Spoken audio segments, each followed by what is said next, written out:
Salut les gens, c'est Xuka et aujourd'hui nous partons voyager en direction du sud de Kyoto vers les milliers de torii du sanctuaire shintoïste Fushimi Inari, tous alignés sur un long chemin de montagne. En effet, vous connaissez sûrement déjà cet endroit sans même l'avoir vu devant vous.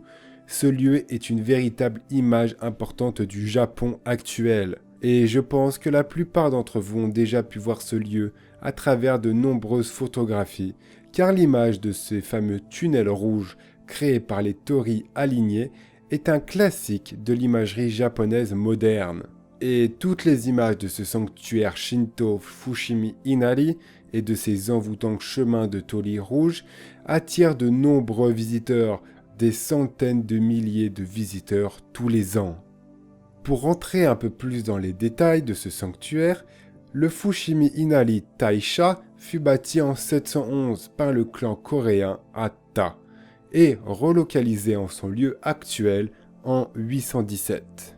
Ce sanctuaire est dédié à la déesse Inari, liée au riz, et donc plus largement à la prospérité et à la richesse. Elle est ainsi, en quelque sorte, la patronne des commerçants. C'est donc pourquoi la majorité des torii sont payés par des hommes d'affaires, des commerçants ou bien encore des entreprises. Ce sont leurs noms qui sont ainsi gravés en japonais sur les montants des portiques rouges. Pour faire simple, chaque torii est en quelque sorte sponsorisé par une entreprise, un commerçant ou des hommes d'affaires. Si Fushimi Inari est si connu, c'est qu'il est assez rare que les torii soient multipliés et alignés à ce point en un seul lieu. Pour rappel, un torii est un portail qui marque l'entrée dans un sanctuaire shintoïste et qui sépare symboliquement le monde physique du monde spirituel des kami, donc le monde des divinités japonaises. Ce sanctuaire, qui est très important au Japon, fut placé sous protection impériale durant l'époque Heian, et au début du XXe siècle, il fut désigné comme trésor national de l'archipel, et est aujourd'hui une propriété culturelle majeure du pays. Il s'agit par ailleurs du plus grand sanctuaire dédié aux kami Inari de tout le pays.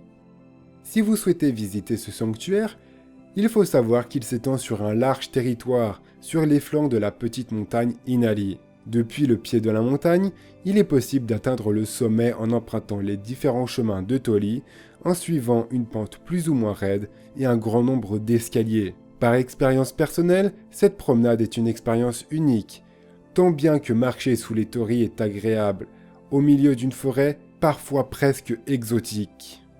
Vous croiserez en chemin de nombreux sanctuaires disséminés de ci de là, ainsi que de grandes forêts de bambous.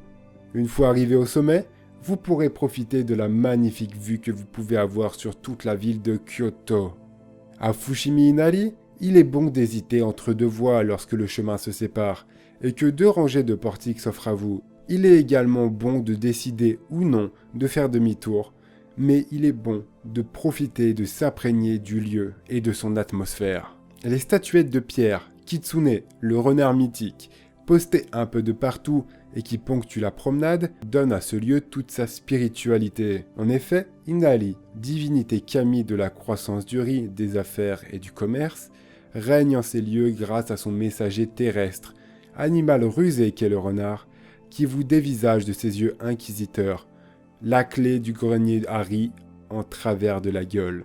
Attention cependant, les lieux étant très prisés par les touristes, il n'est pas rare que la promenade sous les torii s'avère noire de monde par moment. Difficile dans ces conditions de profiter du calme du lieu et de sa forêt. Je vous conseille donc, par expérience, de vous y rendre tôt le matin, ou bien tard le soir, afin d'assister au coucher du soleil, car le lieu ne fermera jamais ses portes au public et restera ouvert toute la journée et toute la nuit.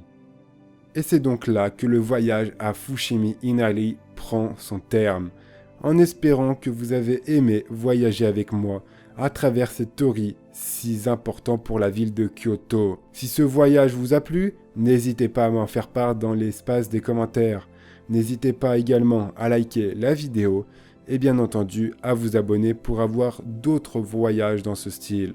Et bien entendu, si vous avez des idées de lieux à visiter dans les Ryoko, n'hésitez pas à me les proposer, nous pourrons y voyager dans un prochain épisode. On se donne donc rendez-vous pour une prochaine découverte dans les Ryoko. C'était Xuka, portez-vous bien. Peace!